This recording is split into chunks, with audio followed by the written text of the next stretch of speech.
दीन एक, शरीयत एक, काबा एक, किबला एक, खुदा एक, रसूल एक, नबी एक, तो फिरके 73 कैसे हो गए?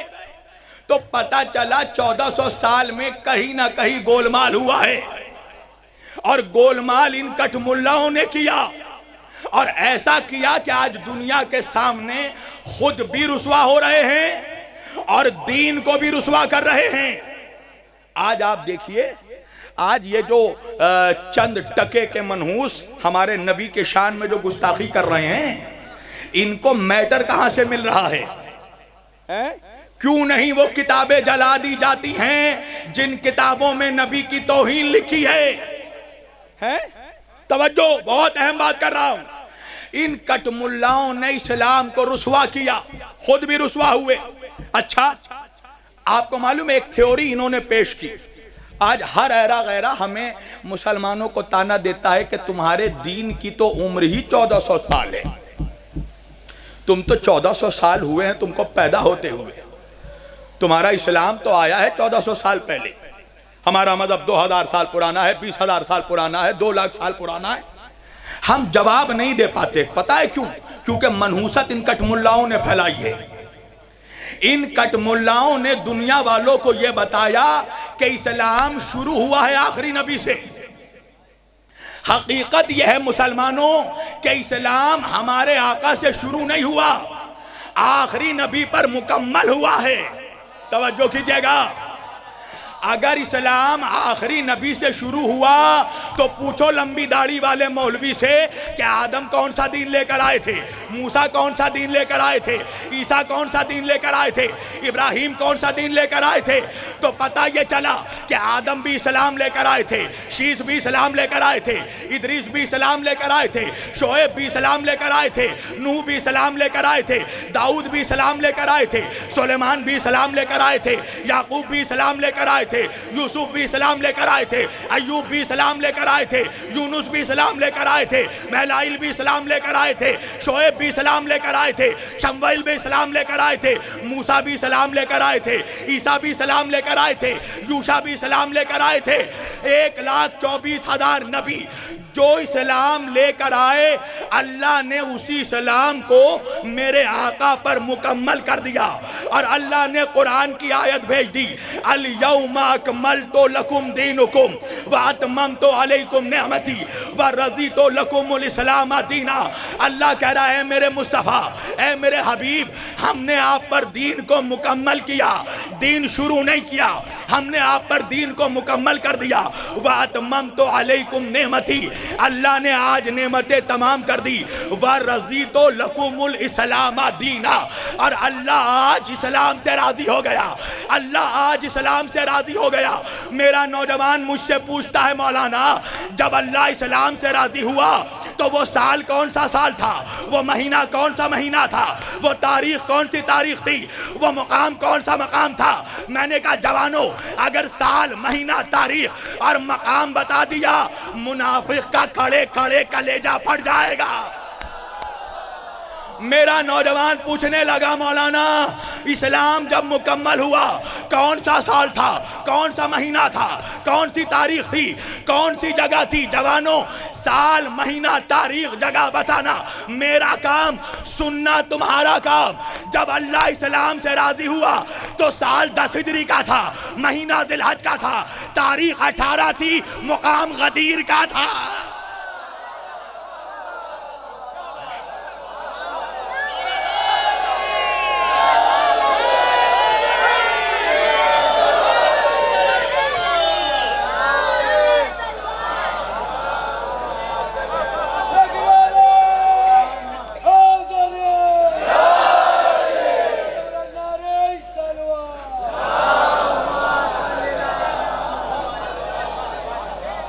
साल 10 हिजरी का था, महीना जिलहज का था, तारीख 18 थी, मुकाम गदीर खुम था।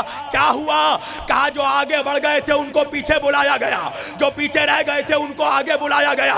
वो 1.25 लाख ऊँटों के कजावों का मिंबर लगाया गया, 1.25 लाख मुसलमानों का मजमा जमाया गया। वो नबी को, नबी ने आवाज दे के अली को बुलाया गया, अली को मिंबर पर दोनों हाथों पे उठाया गया, अली की विलायत का ऐलान किया गया, मन कुंतु मौला का नारा लगाया गया। जैसे ही नबी ने अली की विलायत का ऐलान किया, अल्लाह ने आयत भेज दी, वरज़ीतु लकुमुल इस्लाम दीना। अल्लाह आज इस्लाम से राजी हो गया। जाकर तारीख़ इस्लाम पढ़ो मुसलमानों, मेरे नबी ने बड़ी बड़ी मुसीबतें सही हैं, मगर अल्लाह ने कहीं पर भी नहीं कहा कि मेरे हबीब मैं आज इस्लाम से राजी हो गया। बचपन में मेरे नबी ने यतीमी सहा, अल्लाह ने नहीं कहा मैं इस्लाम से राजी हो गया। मेरा नबी माँ की शफकत से महरूम हो गया, अल्लाह ने नहीं कहा मैं इस्लाम से राजी हो गया। मेरे नबी को उनके घर से निकाला गया, अल्लाह ने नहीं कहा मैं इस्लाम से राजी हो गया। मेरे नबी का सोशल बाइकाट किया गया, अल्लाह ने नहीं कहा मैं इस्लाम से राजी हो गया। मेरे नबी को शहर मक्का से निकाला गया, अल्लाह ने नहीं कहा मैं इस्लाम से राजी हो गया। 3 सालों तक मेरे नबी को शेबे अबी तालिब में रहने पर काफिरों ने मजबूर किया, मगर अल्लाह ने नहीं कहा मैं इस्लाम से राजी हो गया। अरे बद्र की जंग हो गई, अल्लाह ने नहीं कहा मैं इस्लाम से राजी हो गया। उहद के मैदान में मेरे नबी के दंदान शहीद हो गए, अल्लाह ने नहीं कहा मैं इस्लाम से राजी हो गया। खैबर और खंदक का मारिका हो गया, अल्लाह ने नहीं कहा मैं इस्लाम से राजी हो गया। फतेह मक्का हो गई, अल्लाह ने नहीं कहा मैं इस्लाम से राजी हो गया। कब कहा जब अली की विलायत का ऐलान किया। यही तो मैं कहता हूं मौलवियों से कि जब बगैर अली की विलायत के अल्लाह इस्लाम से राजी नहीं होता तो 2 टके के मुल्ला से क्या राजी हो।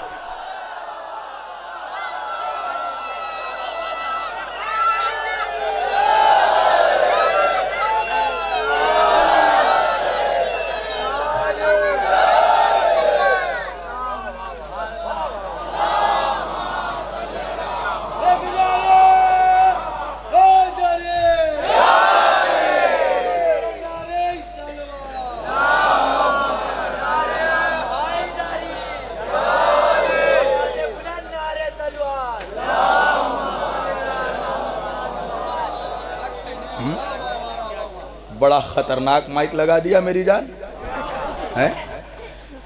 बगैर अली की विलायत के खुदा इस्लाम से राजी नहीं होता,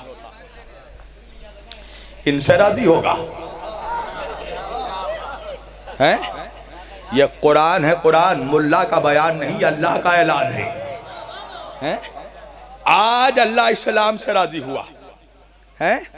तो भैया सवाल ये पैदा होता है कि जब खुदा एक, रसूल एक, नबी एक, शरीयत एक, काबा एक, किबला एक, किताब एक, दीन एक, तो फिरके क्यों अनेक?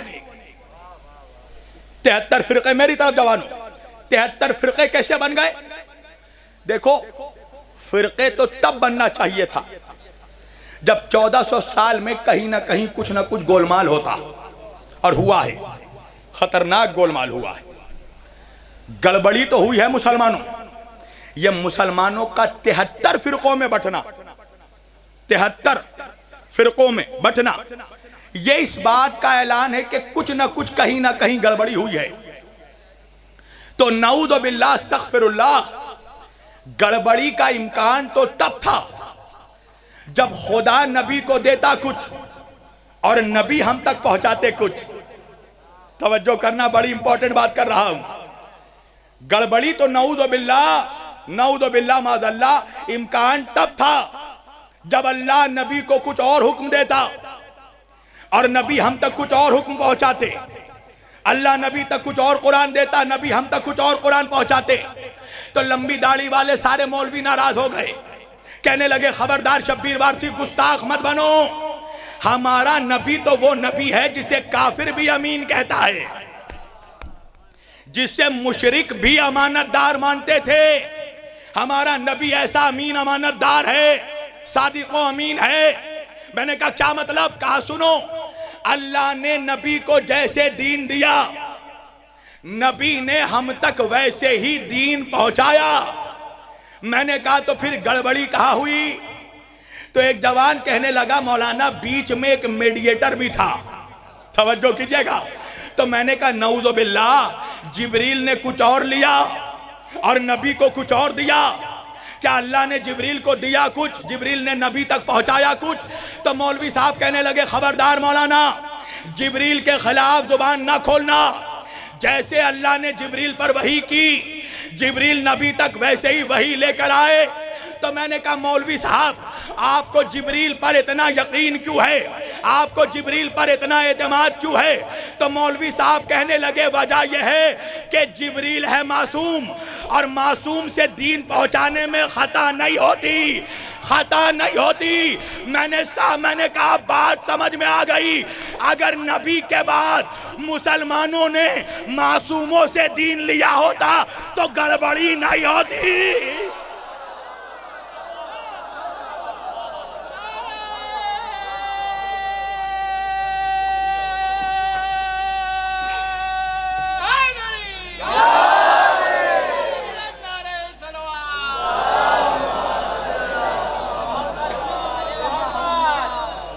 अगर नबी के बाद दीन मासूमों से लिया जाता तो फसाद ना होता। मैं कभी सोचता था आखिर बात क्या है। आज 1400 बरस के बाद बदसूरत मौलवी ये बहस कर रहा है कि अहले बैत मासूम थे कि नहीं। मैंने कहा हाँ बहस होना चाहिए, अहले बैत मासूम थे कि नहीं बहस होना चाहिए, मगर बहस वो करे जो खुद मासूम हो। अरे नहीं पहुंचा मेरा मजमा। तवज्जो कीजिएगा, अल्लाह कुरान में कह रहा है इन्ना खलकनल इंसाना मिन नुतफतिन अमशाजिन नब्तलीही। कुरान है सूरह दहर। अल्लाह कह रहा हमने हर इंसान को मिले जुले गंदे नुतफे से पैदा किया है। मैंने कहा जाकर मौलवी से कहो तुम पैदा हुए हो निजासत से, मुकाबला उसका कर रहे हो जो अल्लाह के नूर से पैदा हुए हैं। सलावत पढ़े बाबा दे बुलंद मोहम्मद और आले मोहम्मद पर।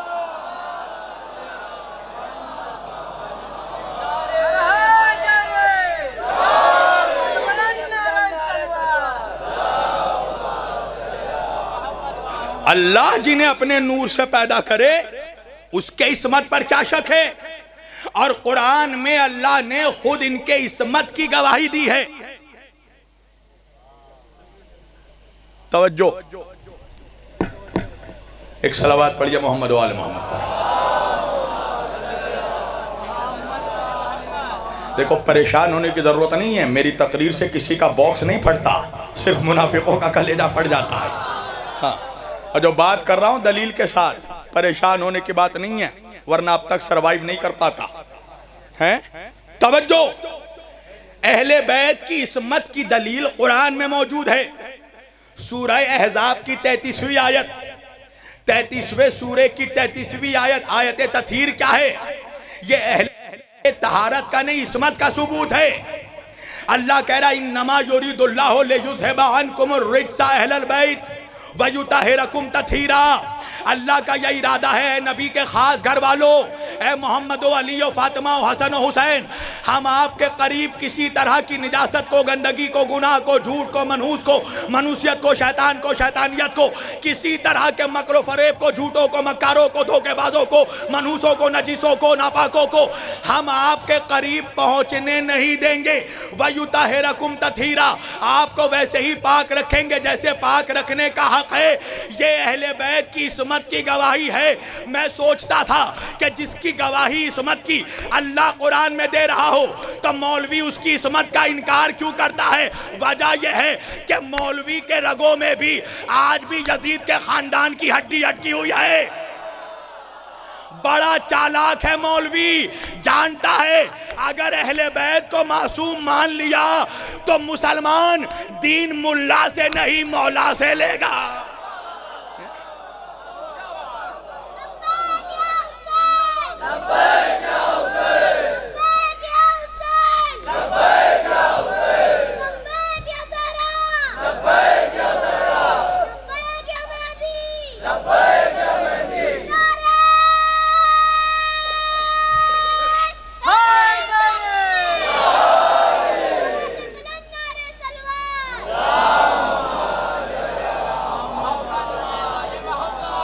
क्या बात है जवानों, टेंशन में हो?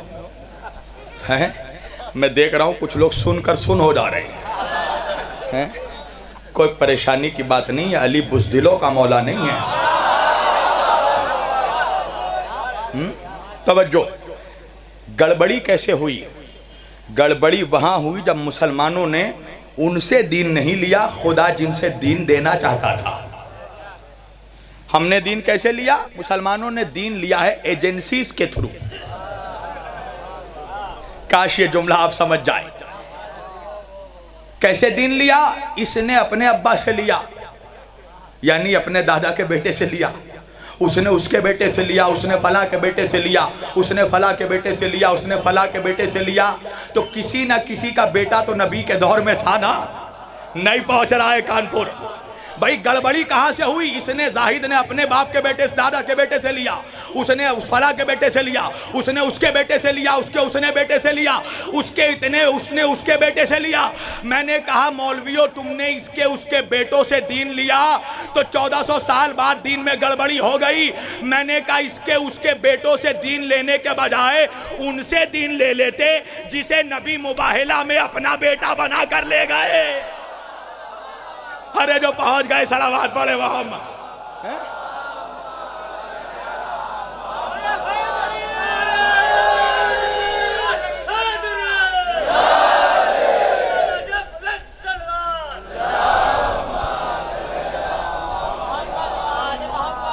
बेहतर क्या था कि इसके उसके बेटों के बजाय उनसे दीन लेते जिसे नबी अपना बेटा बना कर ले गए मुबाहिला में।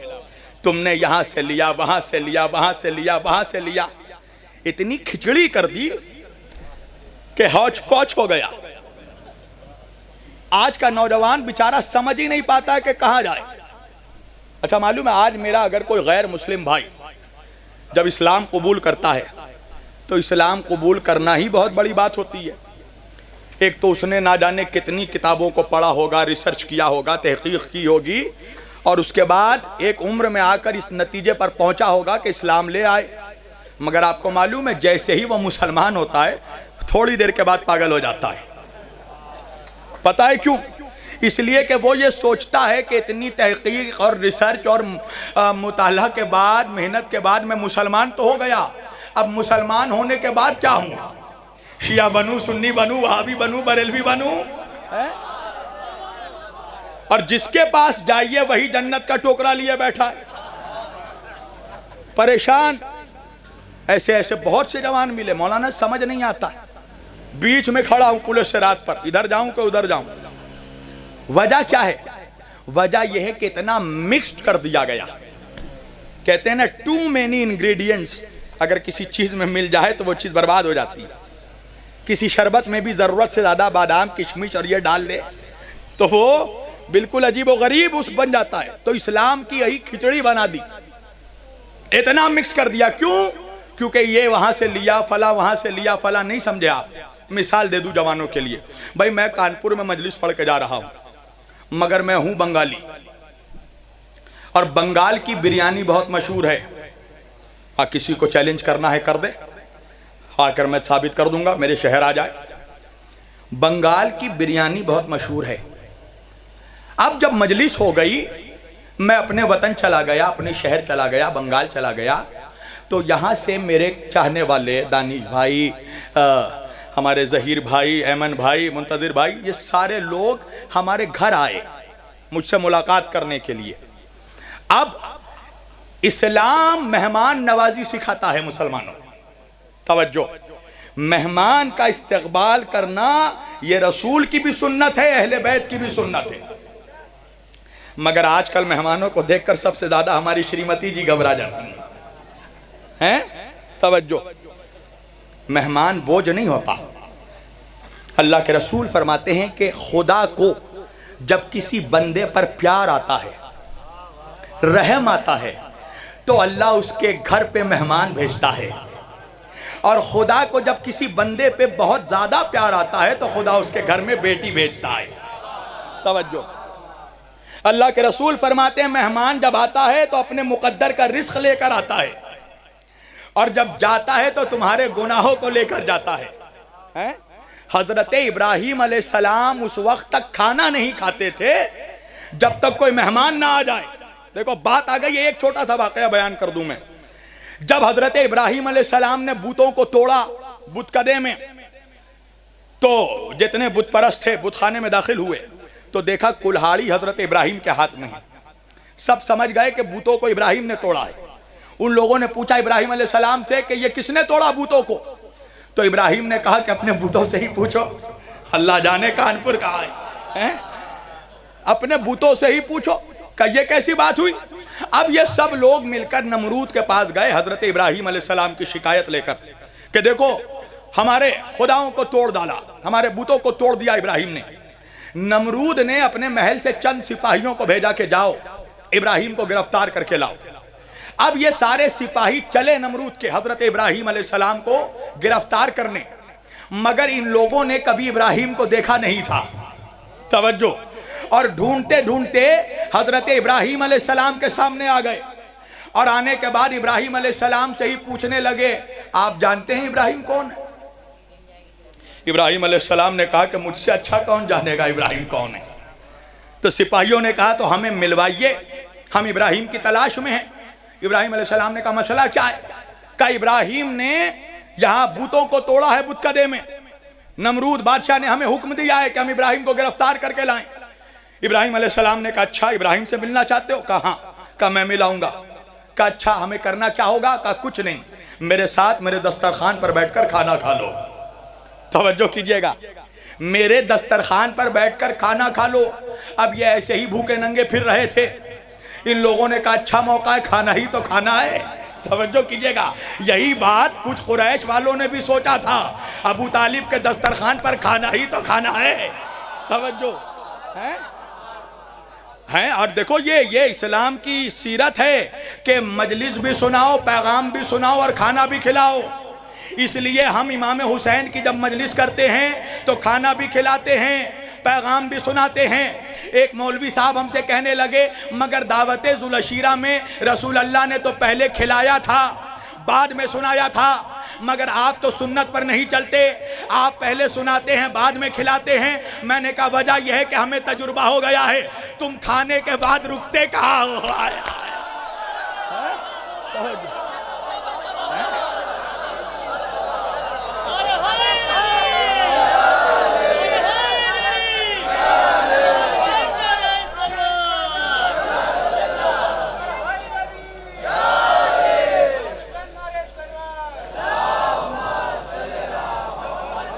इब्राहिम अलैहिस्सलाम ने कहा मेरे साथ बैठकर खाना खा लो, फिर मैं तुम्हें इब्राहिम से मिलवा दूंगा। अब ये सब बैठे, खाना खाए, पानी पिया, खूब सैर हो गए। अब जब सैर हो गए तो कहने लगे कि अब हमें मिलवाइए इब्राहिम से।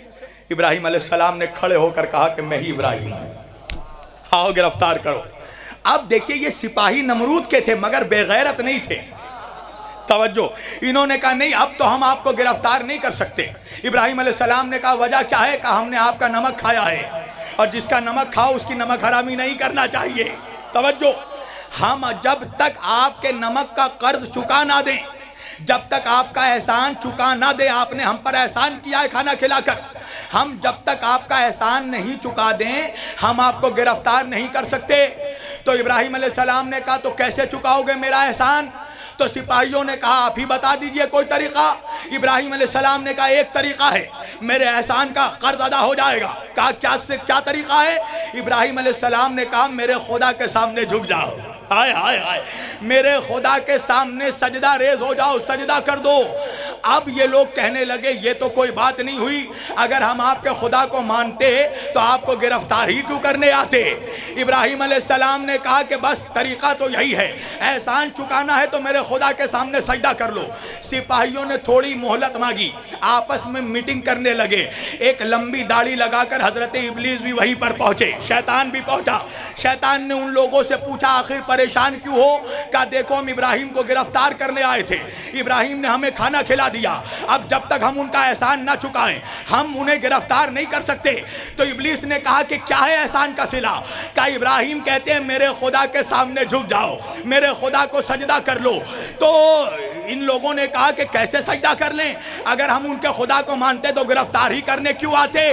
तो इब्लीस ने कहा सुनो बहुत आसान तरीका है, सर झुका दो इब्राहिम के खुदा की तरफ, दिल रखो अपने खुदा की तरफ। अपने बूतों की तरफ। इन लोगों ने कहा भैया बड़ा अच्छा आइडिया है, सर रखेंगे इब्राहिम के खुदा की तरफ, दिल में आप रखेंगे अपने बूतों की तरफ। अब ये लोग आए इब्राहिम अलैहिस्सलाम के पास, कहने लगे हम तैयार हैं, बताइए कहाँ सजदा करना है। इब्राहिम अलैहिस्सलाम ने कहा गिरो सजदे में, मेरा खुदा हर तरफ मौजूद है।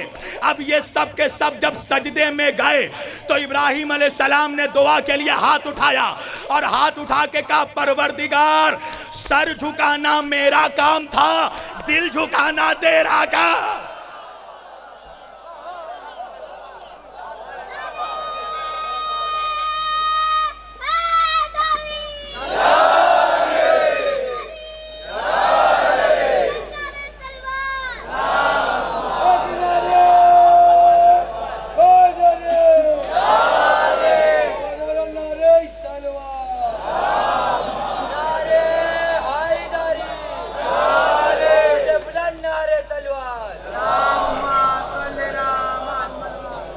क्या इरादे क्या है जवानों, खत्म कर दूं, छोड़ दूं?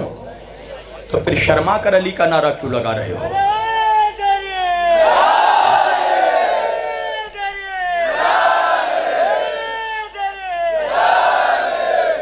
एक बात याद रखना, अपने पीर का नारा शर्मा कर वही लेता है जिसके पीर ने उसे किसी मैदान में शर्मिंदा किया हो। तवज्जो, बस आखिरी बात और तकरीर समेट दूंगा। अलग अलग जगहों से दीन लिया तो सिर्फ गड़बड़ी हो गई। मेरे घर में आए सारे मेहमान, मेरी वालदा ने कहा बेटा मेहमान आए हैं तेरे, चाहने वाले आए हैं, तो इन्हें कुछ खिलाना भी तो पड़ेगा। मैंने कहा हाँ वालिदा, क्या करें? कहा बेटा जाओ बाजार से जाकर सौदे लेकर आओ, बिरयानी बनाकर तुम्हारे मेहमानों को खिलाया जाए, पेश किया जाए। मैंने कहा ठीक है अम्मा। अपने घर से मैं बाहर निकला, अब हूं तो मौलवी, तवज्जो, मैंने सोचा सामान तो खरीदूं मगर थोड़े पैसे भी बचा लूं। तो मैंने क्या किया, मैंने मालूम किया बाजार में कौन सा सामान किस दुकान में सस्ते में मिलता है। पता चला फला दुकान में गोश्त सस्ते में मिलता है, जहाँ से गोश्त सस्ते में मिला वहाँ से मैंने गोश्त खरीदा। पता चला फला दुकान में मसाले सस्ते में मिलते हैं, वहाँ से जाकर मैंने मसाला खरीदा। पता चला फला दुकान में आलू सस्ते में मिलता है, वहाँ से जाकर आलू खरीदा। पता चला फला दुकान में चावल सस्ते में मिलता है, वहाँ से जाकर चावल खरीदा। पता चला फला दुकान में घी सस्ते में मिलता है, वहाँ से जाकर घी खरीदा। पता चला फला दुकान में ज़ाफ़रान सस्ते में मिलता है, वहाँ से जाकर ज़ाफ़रान खरीदा। अब इतने सारे दुकानों की जब मैंने चक्कर लगाई ना तो ज़रा तो देर होगी। अब सामान खरीदते खरीदते पैसे बचाते बचाते सस्ते दुकानों में चक्कर लगाते लगाते घर आते आते देर हो गई। अब जब मैं अपने घर में पहुंचा तो देखा ना भाई दानिश है, ना एमन भाई है, ना मुंतजिर है, ना ज़वीर भाई, कोई नहीं है, कोई कानपुर का नजर नहीं आता। मैंने कहा अम्मी जान कहाँ गए मेरे मेहमान? कहा बेटा तुमने आने में इतनी देर कर दी कि सारे मेहमान चले गए। मैंने कहा वालिदा वजह यह है कि मैं सस्ते दामों में सामान खरीदना चाहता था, तो जिस दुकान में जो सस्ते में मिला मैंने उस दुकान से वो खरीदा। जहाँ से मसाले सस्ते में मिले वहाँ से मसाला खरीदा, जहाँ से घी सस्ते में मिला वहाँ से घी खरीदा, जहाँ से चावल सस्ते में मिला वहाँ से चावल खरीदा। मेरी वालदा ने कहा बेटा बात तो सही है, सस्ते दुकानों में सामान तो ले आए, सस्ते पैसों में सामान तो ले आए, पैसे बचा भी लिए, मगर फायदा क्या हुआ? जिन लोगों के लिए लाए थे वो तो चले गए। तवज्जो कीजिएगा, फायदा क्या हुआ? मैंने कहा अम्मी जान बात तो सही है, मुझे क्या करना चाहिए था? कहा बेटा इतने दुकानों की चक्कर ना लगाकर किसी एक ऐसे दुकान में जाना चाहिए था जहां से मसाला भी मिल जाए, जहां से चावल भी मिल जाए, जहां से घी भी मिल जाए। अरे नहीं पहुंचा मेरा मजमा। 1400 बरस में मुसलमानों ने रिवायत कहीं से लिया, आयत कहीं से लिया, हदीस कहीं से ली, दीन में गड़बड़ हो गई। मुसलमानों इतने दुकानों में ना जाकर एक अली के चौखट पर आते, आयत भी यहीं से मिल जाती, रिवायत भी यहीं।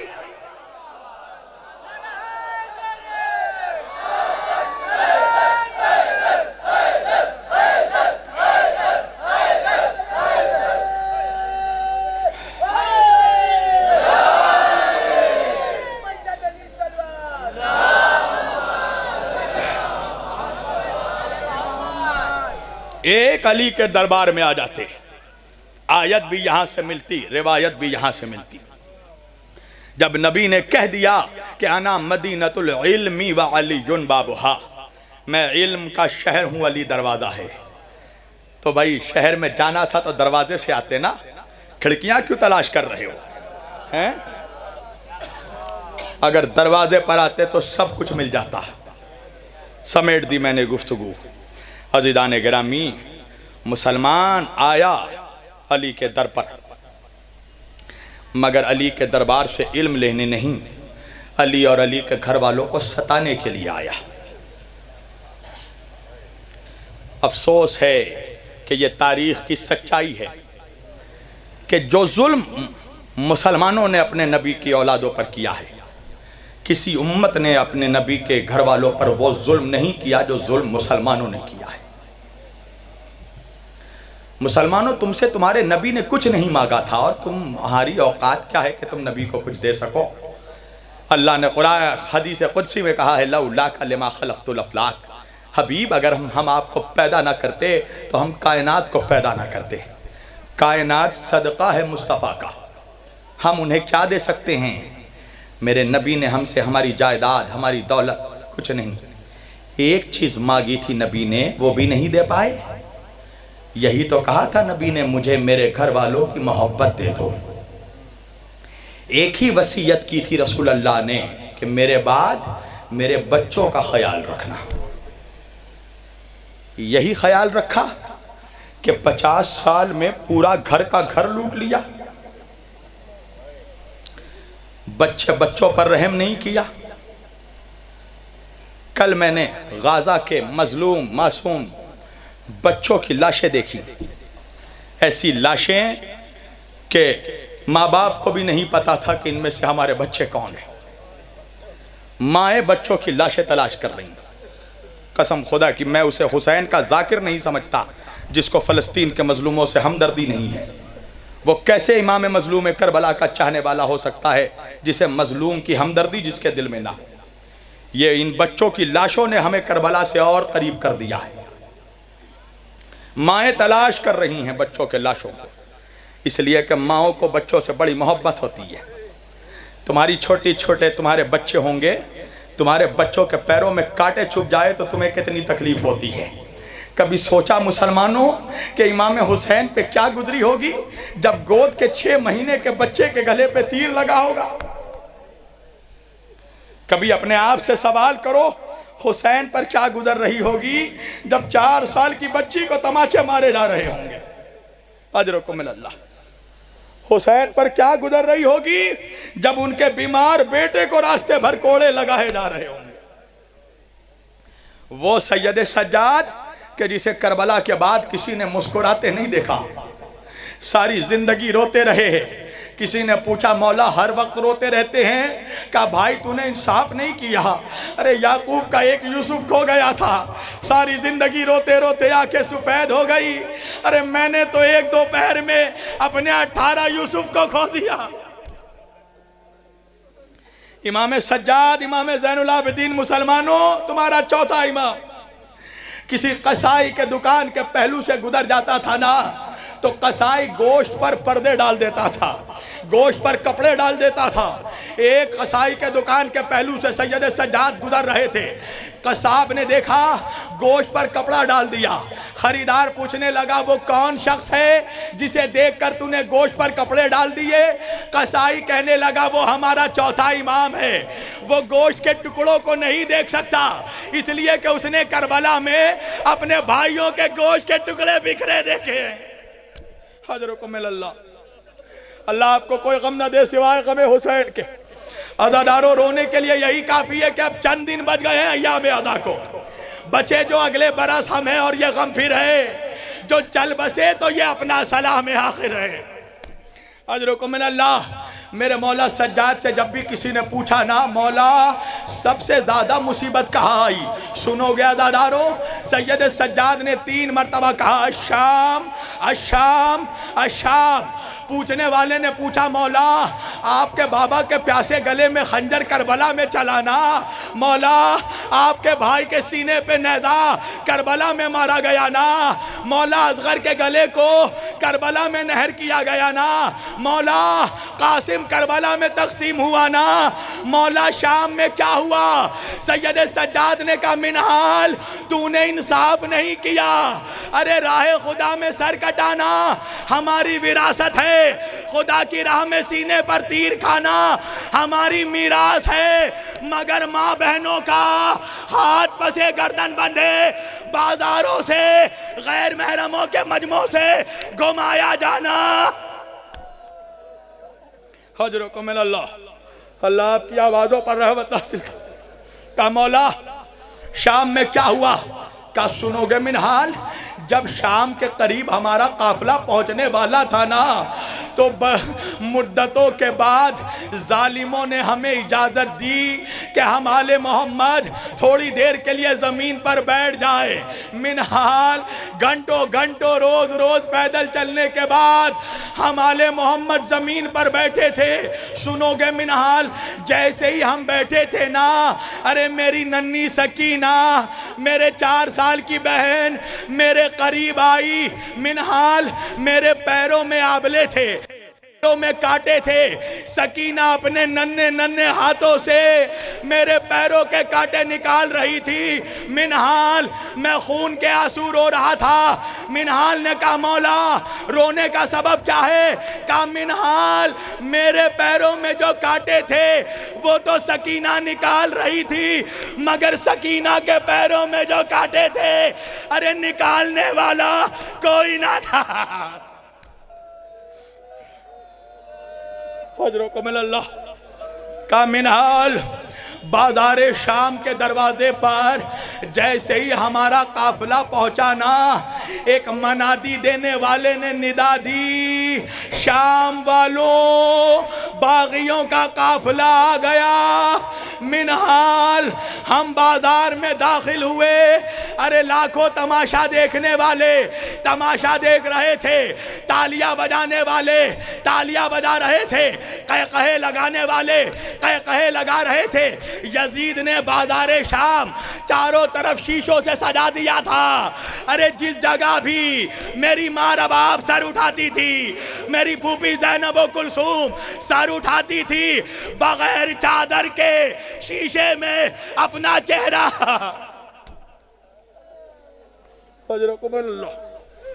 मिनहाल सुनोगे, बाजार में हम जैसे दाखिल हुए ना, कोई हमें कोड़े से मारता था, कोई हमें ताजियानों से मारता था।